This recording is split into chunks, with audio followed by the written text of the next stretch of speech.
Chapter 2, Part 3, Sorrow, the Pearl Born of Pain.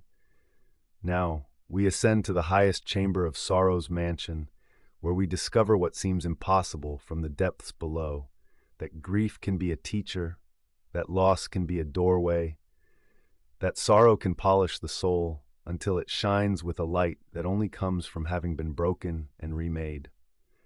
This is not to romanticize suffering, or suggest that loss is good. It is not good. It is terrible. It is the price we pay for loving in a world where nothing lasts forever, where everything we cherish is temporary, where mortality stalks every connection we make. If we could choose, most of us would choose to be spared from grief, but we cannot choose. Loss comes to all who live long enough. So the question becomes, not whether we will grieve, but how.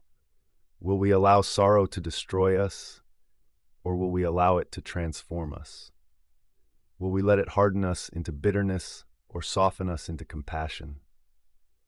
Will it close our hearts or break them open? The pearl born of pain is this, that grief teaches us what truly matters. In the presence of profound loss, all the petty concerns that consumed our attention are revealed as the trivialities they are. Who cares about the promotion, the car, the grudge, or the slight when confronted with the reality of impermanence?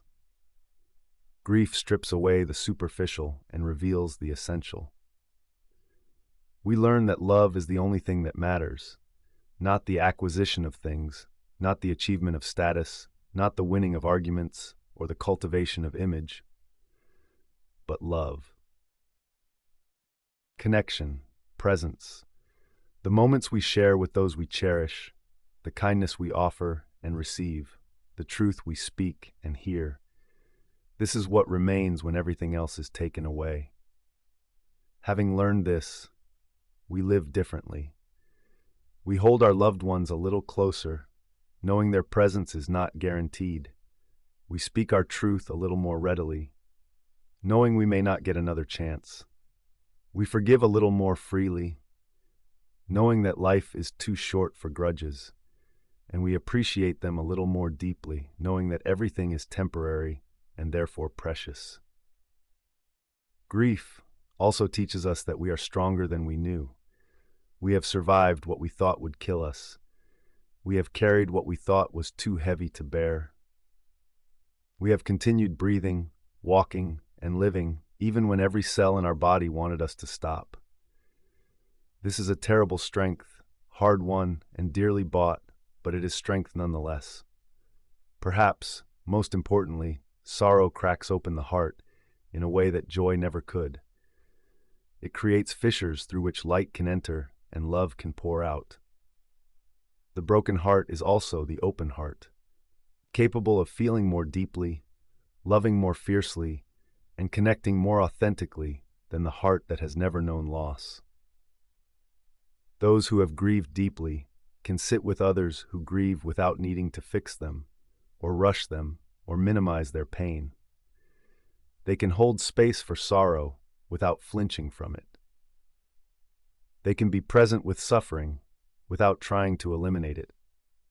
This is a rare and precious gift, born of their own descent into darkness. The poet, Rumi, wrote, "The wound is the place where the light enters you." This is the paradox of sorrow, that in breaking us open, it also opens us to grace. In stripping us of what we treasured, it teaches us what cannot be taken. And in bringing us to our knees, it teaches us how to stand.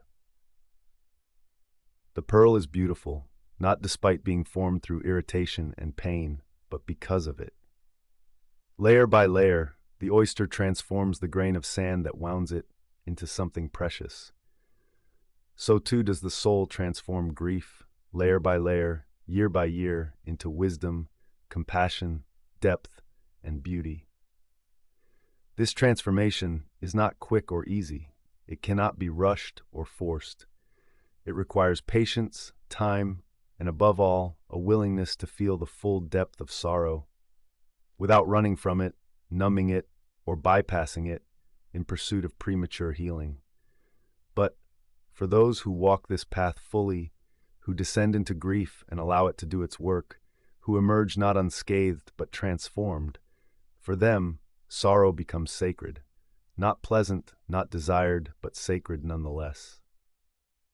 An initiation into the deeper mysteries of what it means to be human, a doorway to a more authentic, more compassionate, and more conscious way of being.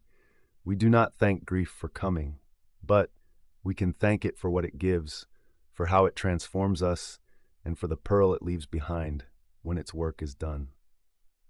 Stay tuned. To be continued.